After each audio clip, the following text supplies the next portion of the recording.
সঙ্গ সর্বশাস্ত্রে কয় লবে মাত্র সাধু সঙ্গ জীবে কৃষ্ণ প্রাপ্তি।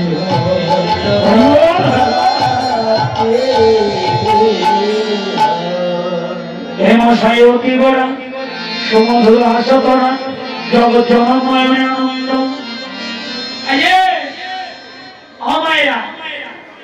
মহাপ্রভু দর্শন করে পদম দর্শন করে গীতকর্তা বৈষ্ণব কবি পদ রচনা করলেন।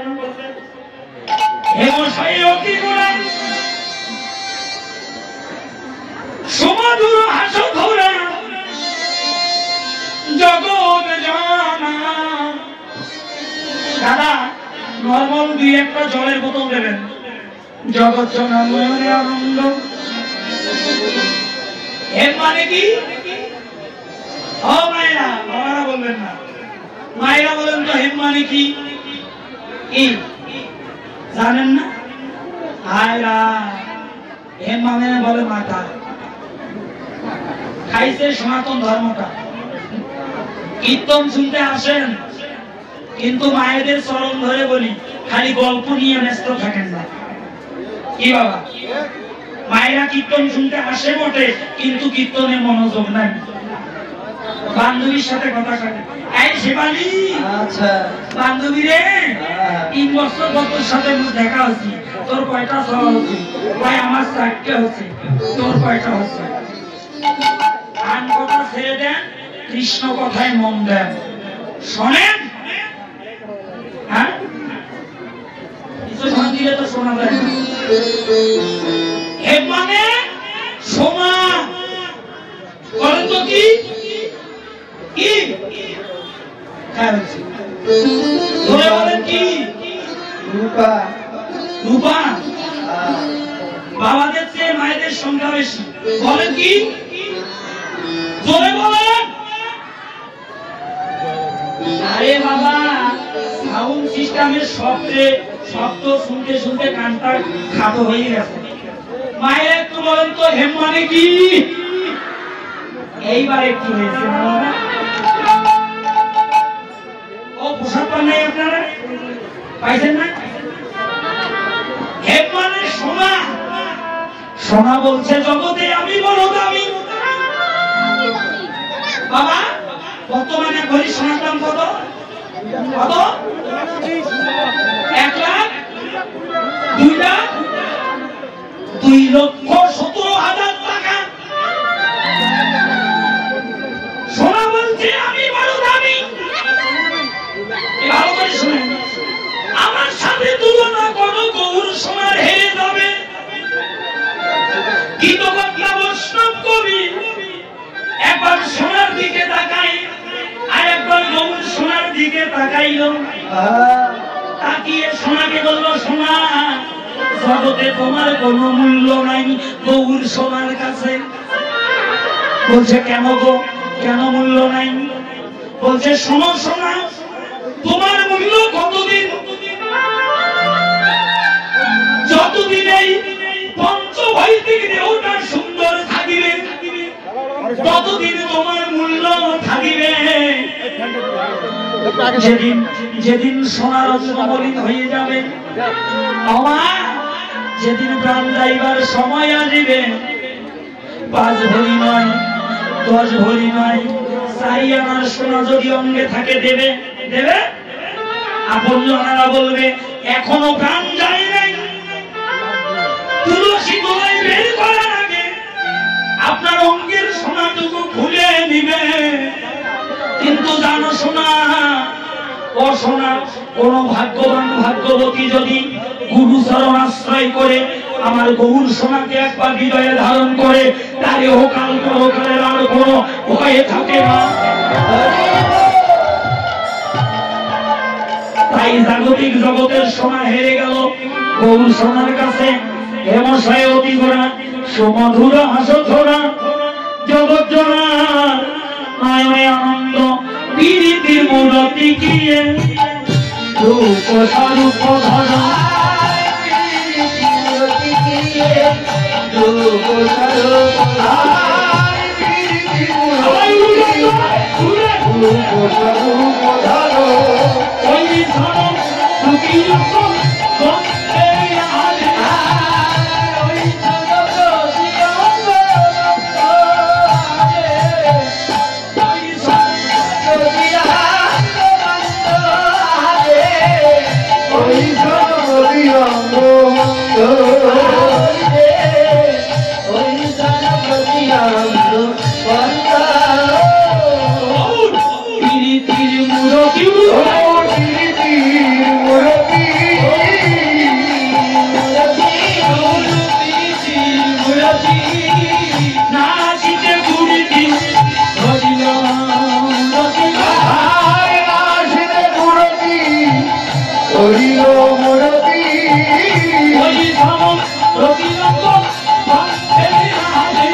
ভগবান ধন্য কিসের মূরতি? প্রীতির মূরতি। এই যে মায়েরা, দিদি ভাইরা আমার দিকে একটু দেখেন তো, এইদিকে দেখেন, দেখেন তো এখানে কয়টা আঙ্গুল? কয়টা? জোরে বলেন কয়টা? কয়টা? বাবাজিরা বলেন তো কয়টা? বাবা, দুইটা। শোনেন, প্রীতির মূরতি কাকে বলে? দুই অঙ্গ মিলে এক অঙ্গ হলো। এখানে কত? দুই। এক আর এক যোগ করলে যোগফল কত হয়? কত? দুই হয়। এটা জাগতিক জগতের হিসাব। আর অপ্রাকৃত জগতের হিসাব কি জানেন? যোগ করলে যোগফল হয় এক। বলতে পারেন সেটা কেমন? এই যে দেখেন, রাধার গোবিন্দের জমাট মূরতি, দুই অঙ্গ মিলে এক অঙ্গ হলো। দেখেন তো এখন কয়টা? কয়টা হয়েছে? এখন কয়টা? এখন কয়টা? এখন কয়টা? আমার রাধার গোবিন্দের জমাট মূরতি গোরা দুই অঙ্গ মিলে এক অঙ্গ হলো। ভিতরে কৃষ্ণ, বাহিরে রাধা। ও মায়েরা, তাই প্রীতির মূরতি যা কোনো যুগে, কোনো কালে, কোনোদিন কখনো হয় নাই।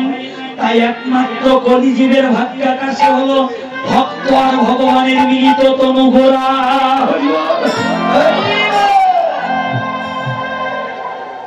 তাহলে ভগবান কিসের গোরা? কিসের গোরা? গৌর হলো ভজনের গোরা। আর জগতে সব হলো ডালার পালা। গৌর কেমন? ভজনের গোরা।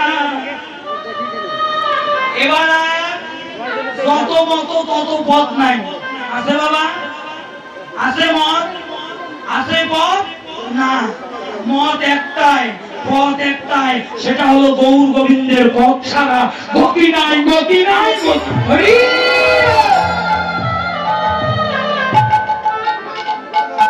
যত ঘুরবেন তত মরবেন। বাঁচতে যদি চান তাহলে এক গৌর ভজন করুন, কৃষ্ণ ভজন করুন। কেউ আপনার পাশে না থাকলে ভগবান আপনার অন্তিম কালের কান্ডারি হবে। এটাই গৌর হরিবল। তাই প্রীতির মূরতি দিয়ে রূপসার উপধরণ ওই সনপ্রতি অঙ্গবন্ধ আজ কিয়ে আজ কিয়ে আজ কিয়ে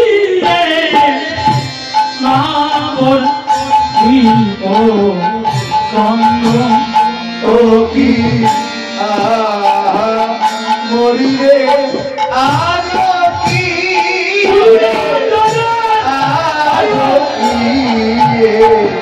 আজ কি নাবর দীপ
আজকিয়ে নবদ্বীপ চন্দ্র আজকিয়ে নবদ্বীপ চন্দ্র হলো রে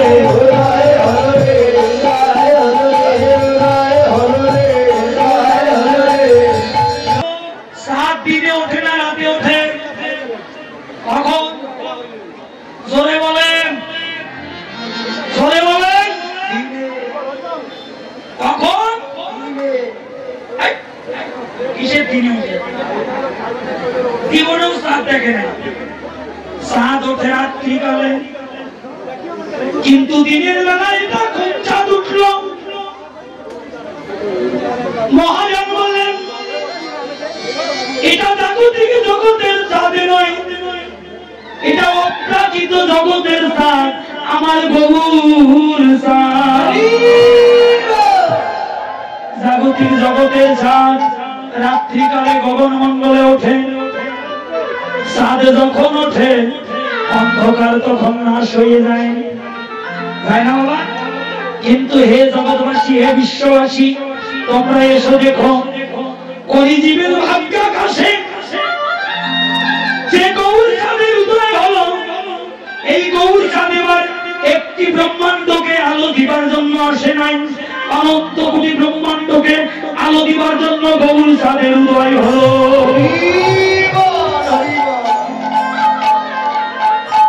একটা সুসংবাদ দেই ভালো করে শোনেন মহাপ্রভু আজ্ঞা দিয়েছিল পৃথিবীতে আছে যত নগরাদি গ্রাম সর্বত্রে প্রচার হবে একদিন মম হরিনাম আজকে Japan Thailand England France America যুক্তরাষ্ট্র কানাডা অস্ট্রেলিয়া আর্জেন্টিনা পাকিস্তান এমনকি সৌদিতেও পর্যন্ত হরিনাম হচ্ছেন তাই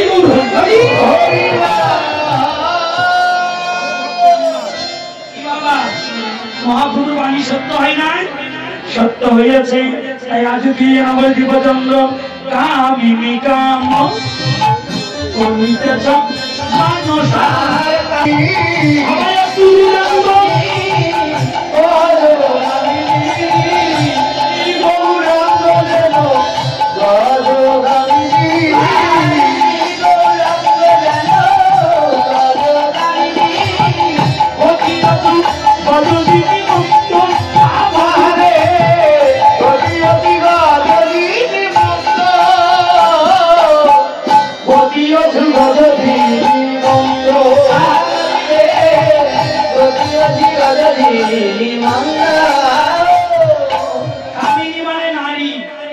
ভগবান জগৎকে শিক্ষা দিল নারী সাজলেন মধ্যাহ্নকালে নিজের অঙ্গের উত্তরীয়টা মাথায় তুলে দিল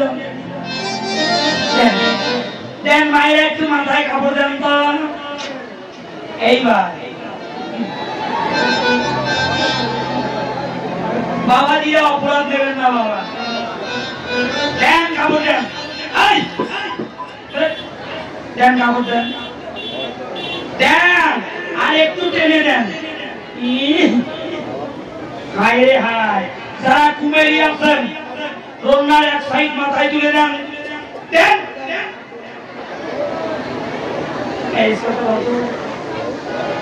দেন এই সনাতন ধর্মটা খাইছে কি বাবা ঠিক কইছি না হায় রে হায় রে হায় হায় রে যুগের ফ্যাশন হইছে রে বারবার শাড়ি এখন মায়েদের কম করে দেয় সিফটি কি লাগিয়ে দিচ্ছে মাথায় আর কাপড় ওঠে না ঠিক আছে না বিয়ের রাতে বইলে মাথায় কাপড় দেখা যায় বিয়ের পরের দিন বৌমার মাথার কাপড় হরিবল হইয়া যায় শাশুড়ি কয় ও বৌমা বৌমা আরে মাথায় কাপড় দাও তোমার ভাসুর আসতেছে কয় মা গো মা এই মা গো মা 3 ঘন্টায় বসি মেকআপ করছি মাথায় কাপড় দিবার পাবো না ওটা আমার বক্তা হয় এই সনাতন ধর্মটা নষ্ট করে দিল বাবা সব তো খাইছেন মা আর 1 ভাগ বাকি আছে খুব কষ্ট পাই আমাদের পার্শ্ববর্তী ধর্ম ইসলাম ধর্মে পর্দা আছে সনাতনে কি পর্দা নাই বাবা সম্মানিত ভক্তসজ্জন আমাদের হরিবাসরের পশ্চিম দিকে আনন্দবাজার প্রসাদ বিতরণ চলছে আপনারা যারা এখনো প্রসাদ নেননি আনন্দবাজারে গিয়ে প্রসাদ সনাতনে পর্দা নাই আছে না শুনে যান আজকে একটা কথা বলি আজকে একটা মূল্যবান কথা বলি সনাতনের মতো পবিত্র বন্ধন আর পৃথিবীতে নাই গো মা আপনাদের চরণ ধরে বলি মা ওখানে আমার বাবাদেরকে মারিবেন না দয়া করে স্বামীর দেওয়া অলংকার পরিত্যাগ করবেন না মায়েরা এখন সিঁদুর পরা বাদ দিছে দেখেন কপালের দিকে তাকাইয়ে বড় বড় খয়ারি টিপের ফোঁটা লাগাইছে মানে যত তাড়াতাড়ি মারতে পারি তত তাড়াতাড়ি ভালো হয় কি ঠিক হয়েছে না আজকে স্বামী বেঁচে থাকতে স্বামীর মূল্য বুঝলেন না যেদিন স্বামী থাকিবে না যত রূপসী হন আর যত কোটিপতি হন না কেন বাবা সংসারে আপনার কোনো আর মূল্য থাকবে না তাই আপনাদের চরণ ধরে বলি মা স্বামীত্ব অলংকার পরিত্যাগ করবেন না যতদিন স্বামী আছে গুরুজনরা আছে মাথায় কাপড় দেন সিঁথি মূলে যতদূর পর্যন্ত সিঁথি আছে মোটা করে সিঁদুর লাগান 2 ভুরু যুগলের মাঝখানে বড় করে সিঁদুরের ফোঁটা লাগান আপনার যদি স্বামীর চরণে প্রেম ভক্তি থাকে পৃথিবীর কোনো বিঘ্ন নাই আপনার স্বামীর পরমায়ু ক্ষয় করতে পারে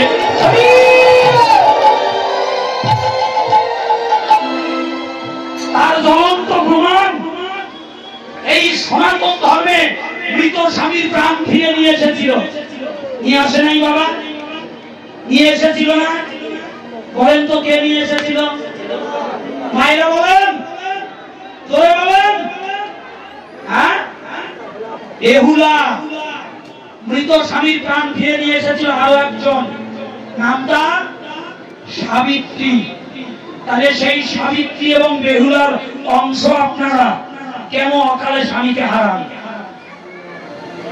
এর মূল কারণ হলো স্বামীর চরণে ভক্তি নাই গুরুজনের চরণে শ্রদ্ধা নাই ভক্তি নাই 70-80% মেয়েরা বিয়ে হয়ে শ্বশুর বাড়িতে গেলে আর শ্বশুর শাশুড়ি চেনে না কি ঠিক হয়ে যায় ঠিক হয়ে নাই ও মেয়েরা অপরাধ নেবেন না আমার কথাগুলো হয়তো আপনাদের খারাপ লাগছে কে কে শ্বশুর শাশুড়ির চরণে প্রণাম করেন হাত তোলেন তো দেখি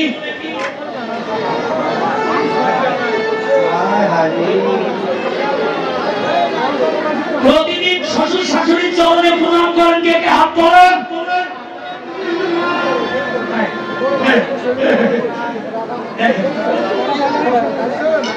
দেখেন বাবা, দেখেন, শোনেন একটা কথা বলি।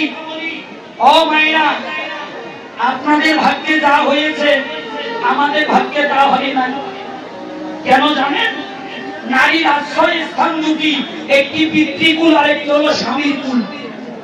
পিতৃকুল পরিত্যাগ করে নারী যখন স্বামীর কুলে আসে, ওটাই হয় তার জীবনের শেষ আশ্রয়। নিজের পিতামাতাকে রেখে যে পিতামাতা পেলেন, নিজের পিতামাতার মতো তাদের চরণে শ্রদ্ধা করেন, ভক্তি করেন, তারা যদি কিছু না দিতে পারে, প্রাণ খুলে যদি আপনাকে আশীর্বাদ করে, ওটা জীবনেও কোনোদিন কোন জন্মে আপনি শোধ করতে পারবেন না।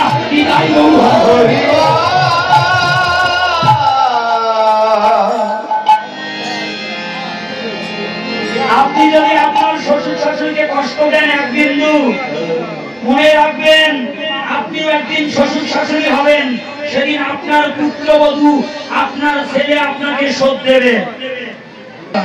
তাই কামিনী সাজল, কামিনী মানে নারী। দেন কাপড় দেন, মাথায় কাপড় দেন।